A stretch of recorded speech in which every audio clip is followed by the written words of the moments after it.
옛날 옛적 어느 작은 마을에 신비로운 이야기가 전해져 내려오고 있었습니다. 이 마을은 주변에 넓게 펼쳐진 녹색, 초원과 맑은 하늘로 둘러싸여 있었고 주민들은 모두 평화롭게 살아가는 모습을 보였습니다. 그 마을의 중심에는 커다란 나무 한 그루가 서 있었는데 주민들은 이 나무가 마을이 정신적 지주라 믿고 있었습니다. 그 나무 아래에는 늘 어린아이들이 모여 앉아 놀고 있었는데 아이들 중에는 늘 탐험심 가득한 소년 민수가 있었습니다. 민수는 늘 커다란 나무 주변을 돌아다니며 무엇인가를 발견하고 싶어 했습니다. 그러던 어느 날 민수는 우연히 나무 아래 작은 동굴을 발견하였습니다. 그 동굴은 마치 보물창고처럼 은밀하고 신비로운 느낌을 주었습니다. 민수는 호기심에 가득 차서 그 동굴에 발을 들여놓았습니다. 동굴 안으로 들어가니 어둠 속에서 빛나는 작은 상자를 발견했습니다. 상자 위에는 성선설이라는 글자가 새겨져 있었습니다. 민수는 그 상자를 열어보았고 그 속에는 비단으로 쌓인 작은 두루마리들이 들어있었습니다. 두루마리를 펼쳐보니 거기에는 맹자가 말한 인, 예, 지의 덕목들이 적혀 있었습니다. 민수는 놀라운 이 발견에 가슴이 뛰었습니다. 그리고는 문득 여기에 적힌 덕목이 무엇을 의미하는지 궁금해하였습니다. 그래서 그는 마을의 현자인 노인의 집으로 달려갔습니다. 노인은 민수가 가져온 두루마리를 보고는 조용히 미소를 지으며 설명하기 시작했습니다. 이것은 맹자가 전한 인간이 본성에 대해 알려주는 덕목들이다. 이 네 가지는 우리 마음속에 깊이 뿌리내린 것들이며 우리가 이를 발견하고 키워갈 때 비로소 그 본성을 드러나게 할 수 있단다. 민수는 고개를 끄덕이며 물었습니다. 하지만 어떻게 하면 그 본성을 키울 수 있나요? 노인은 천천히 자리에서 일어나더니 민수를 데리고 마을 사람들을 향해 나아갔습니다. 이 마을 사람들을 보렴. 그들은 모두 매일매일 서로를 도우며 살아간다네. 집안일을 돕고 서로를 격려하고 기쁨을 나누고 어려움을 나눠 이기지. 이러한 작은 행동들이 바로 본성을 키워가는 것이란다. 민수는 그제야 깨달았습니다. 인간의 본성은 선하다는 것을, 그리고 그 선함은 다른 사람들과의 관계 속에서 더욱 빛날 수 있다는 것을 말이죠. 민수는 다시 나무 아래로 돌아와 동굴 안에 두루마리를 차곡차곡 정리하며 약속했습니다. 이제부터는 마을 사람들과 함께 그 덕목들을 실천하며 살아가겠다고. 그 후로도 민수는 성장하면서 마을의 든든한 버팀목이 되었고 그에 따라 마을은 더욱더 아름답고 화목한 곳으로 발전했습니다. 그리고 시간이 흘러 민수가 나이가 들어 지혜로운 어른이 되었을 때 그는 다시 그 나무 아래에서 어린아이들에게 성선설의 이야기를 들려주며 본성을 키워가는 법을 전파하게 되었습니다. 그렇게 사람들은 성선설을 통해 서로의 선한 본성을 믿고 스스로를 그리고 서로를 더욱 도덕적으로 성장시켜 나갔습니다. 그리고 전해오던 이 이야기는 변치 않은 진리로서 사람들에게 긍정적인 본성과 그 힘을 일깨워주는 지혜로운 설화로 남게 되었습니다. 두 번째 이야기, 옛날 옛적 깊은 산속에 위치한 작은 마을이 있었습니다. 그 마을에는 무이촌이라는 이름이 붙어 있었는데 이는 그곳 사람들의 삶이 철학을 잘 반영한 이름이었습니다. 무이촌 사람들은 모자의 가르침을 마음속 깊이 새기며 자연의 흐름에 따라 살아가고 있었습니다. 이 마을에는 특히 무이, 철학을 몸소 실천하는 한 노인이 있었습니다.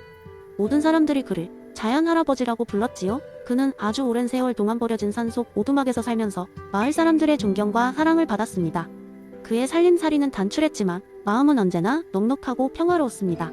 그는 늘 웃으며 우리는 아무것도 하지 않으려 할 때 가장 많은 것을 할 수 있다네라며 무의의 가르침을 전하곤 했습니다. 하루는 마을에 전대미문의 사건이 발생했습니다. 어디선가 거대한 바위가 굴러와 마을 어귀에 멈춰 선 것입니다. 마을 사람들은 이 어마어마한 바위를 어떻게 해야 할지 고민하기 시작했습니다. 노력해서 바위를 제거하지 않으면 마을의 출입이 어려워질 것이라며 걱정하는 사람이 많았습니다. 마을 사람들은 즉시 회의를 열었고 다양한 의견들이 쏟아져 나왔습니다. 어떤 이는 마을 사람들이 모두 힘을 합쳐 바위를 밀어내자고 했고 또 다른 이는 주변의 강력한 도구들을 가져와 바위를 깎아내자고 했습니다. 하지만 모두가 의견이 다르다 보니 결국 시간만 흐르고 상황은 고착화되었습니다. 마침내 자연 할아버지가 천천히 회의장에 등장했습니다. 그는 조용히 마을 사람들을 바라보며 말했습니다. 자네들 이 상황을 한 걸음 떨어져서 보게나? 이 바위가 오기 전과 후로 달라진 것은 사실 별로 없는 것이지. 그리고 인위적으로 이걸 없애려는 그 많은 노력들이 정말 필요한 것인지 생각해보세. 마을 사람들은 잠시 침묵했습니다. 자연 할아버지의 말에는 더 큰 의미가 숨어 있는 것 같았습니다. 그는 이어 말했습니다. 우리가 해야 할 것은 자연의 흐름을 거스르지 않고 그저 바라보는 것이네. 아무것도 하지 않음이 때로는 최고의 해결책일 수 있지. 시간이 지나면서 바위는 자연스럽게 주변 환경과 조화를 이룰 걸세. 그의 이 말을 듣고 마을 사람들은 곰곰 생각하였고 결국 바위를 그대로 두기로 결정했습니다. 그리고 놀라운 일이 벌어졌습니다. 몇 주가 지나자 비가 내리고 바위 주위로 작은 물길이 생겨났습니다. 그 물길을 따라 마을에 새로운 샘물이 흐르게 되었습니다. 바위는 더 이상 장애물이 아니라 자연의 일부로 자리 잡게 되었고 마을 사람들은 자연할아버지 지혜를 다시금 깨달았습니다. 이리하여 우이촌 사람들은 진정한 우이의 의미를 배우게 되었고 그 뒤로도 자연의 흐름을 믿으며 작은 변화에 얽매이지 않고 살아가게 되었습니다. 자연할아버지는 언제나처럼 미소를 띤 채 사람들에게 무의의 가치를 전하며 평온한 삶을 이어갔습니다. 세 번째 이야기 옛날 옛적 조선시대의 한 마을에는 이와 기의 균형을 통해 삶의 조화를 이루고자 하는 사람들이 살고 있었습니다. 이 마을은 자연과 인간의 삶의 조화를 이루는 이상적인 곳으로 알려져 있었지요. 사람들은 매일 서로를 돕고 자연을 존중하며 자신을 갈고 닦아 더 나은 사람이 되기 위해 노력했습니다. 이 마을에는 항상 조용하지만 가끔씩 특별한 날에는 마을 사람들이 다 같이 모여 이야기를 나누곤 했습니다. 그 중에서도 퇴계 이황이 이기이원론은 모든 사람들에게 큰 관심사였습니다. 사람들은 늘 이 주제에 대해 토론하며 자신들의 삶에 어떻게 적용할 수 있을지 고민했습니다. 어느 날 이 마을에 새로운 사람이 찾아왔습니다. 그의 이름은 민수였고 그는 세상을 여행하며 다양한 경험을 쌓고 있는 젊은 학자였습니다. 민수는 이 마을의 존재에 대해 듣고 여기에 방문해 이기이원론에 대한 자신의 견해를 나누고 싶었습니다.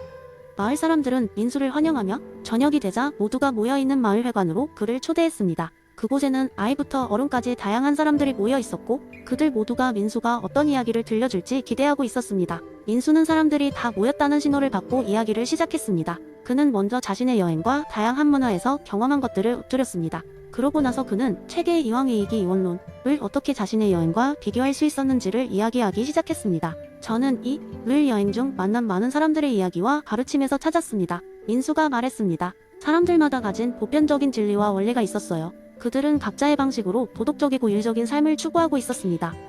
난 그렇게 우리 안에 이미 존재하는 것인지도 모르겠습니다. 그는 잠시 말을 멈추고 참가자들의 긴장감 도는 눈빛을 느꼈습니다. 그리고 그가 계속했습니다. 제가 걸어온 길, 밟아온 땅, 마신 물 한 방울까지 모두를 포함합니다. 그것은 우리 삶의 동력을 제공하는 물리적인 모든 것입니다. 저는 지친 몸을 위해 남긴 흔적들로 길을 느꼈습니다. 마을 사람들은 흥미롭게 이야기에 빠져들었습니다. 민수의 이야기는 그들이 그동안 들어온 개념을 새로운 시각에서 이해하도록 도와주고 있었습니다. 하지만 민수가 말을 이었습니다. 여행을 하며 깨달은 가장 중요한 사실은 결국 이와 기는 서로 대립되는 것이 아니라 조화를 통해 새로운 가능성을 열어주는 관계라는 것입니다. 이가 없다면 기는 방황하고 기가 없다면 이는 현실에서 표현되지 못할 것입니다.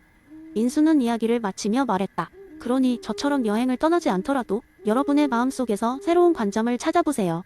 그리고 그 과정에서 이와 기의 조화를 통해 더욱 풍부한 삶을 누리시길 바랍니다. 이야기가 끝나자 마을 사람들은 박수를 치며 민수에게 감사를 표했습니다. 그날 밤은 마을 회의의 분위기는 새로운 통찰로 가득 찼고 사람들은 서로의 경험을 나누며 늦게까지 이야기를 나눴습니다. 그날 이후로 그 마을의 사람들은 이와 기의 균형을 더욱 깊이 이해하게 되었고 그것을 통해 삶의 더 큰 의미와 목적을 찾을 수 있었습니다. 그리고 사람들은 민수가 떠난 뒤에도 그의 이야기를 자주 회상하며 서로의 삶에 더욱 충실히 임했습니다. 네 번째 이야기, 옛날 옛적 조선의 한 작은 마을에 유랑구름이라는 별명을 가진 남자가 살고 있었습니다. 그는 항상 바람처럼 떠돌아다니며 사람들에게 지혜로운 말을 들려주는 것으로 유명했습니다. 그의 본명은 잘 알려져 있지 않았지만 사람들은 그의 이야기를 듣기 위해 어디서든 그를 반겼습니다. 하루는 유랑구름이 마을 광장에 나타났습니다. 마을 사람들은 그가 무슨 재미있는 이야기를 들려줄지 무척 기대했습니다. 그는 광장 한가운데 자리를 잡고 말하기 시작했습니다. 여러분, 옛날 율곡이 선생님께서 말하신 기바리승일 도설에 대해 들어보신 적이 있나요? 사람들은 서로의 얼굴을 바라보며 고개를 갸웃거렸습니다. 그는 미소를 지으며 말을 이었습니다. 오늘은 그 이론을 우리 삶에 빗대어 이야기해보겠습니다. 옛날 옛적에 세상의 모든 일을 해결할 수 있다고 스스로 믿는 사나운 바람기가 있었습니다. 기는 어디로든 홍수를 일으키고 다물을 뽑아버리고 마을의 지붕을 날려버릴 수 있다고 자만했습니다. 그는 마치 세상의 주인이라도 된 양 행동했습니다. 그러나 바람의 마음속에는 언제나 일하는 지혜로운 지혜가 자리 잡고 있었습니다. 하지만 기는 일을 귀찮아했습니다. 이가 하는 말은 늘 도덕적이고 규칙적이었거든요. 기는 언제나 마음대로 하고 싶어 했지만 이는 그런 기에게 다가와 속삭였습니다. 기야, 내 힘은 대단하지만 내가 하는 일들이 정말로 가치 있는 일인지 돌아보렴. 힘은 그 자체로는 아무 의미도 없단다. 진정한 의미는 내 속에서 내리는 결정과 그것이 사회에 미치는 영향에 있단다. 유랑구름은 잠시 쉬고 주위 사람들의 반응을 살폈습니다. 마을 사람들은 이미 그의 이야기에 푹 빠져 있었습니다. 그래서 기는 처음에는 충고를 무시하려 했지만 자꾸 그의 마음속 이의 목소리가 들려왔습니다. 어느 날 기는 비로소 깨달았습니다. 자신의 힘을 현명하게 사용하려면 이의 충고를 경청해야 한다는 것을 말이죠. 그리하여 그는 어떤 일을 할 때든 먼저 이의 목소리를 듣기로 했습니다. 기가 이의 말을 따르기 시작하자 세상은 더욱 풍요롭고 평화로운 곳이 되었습니다.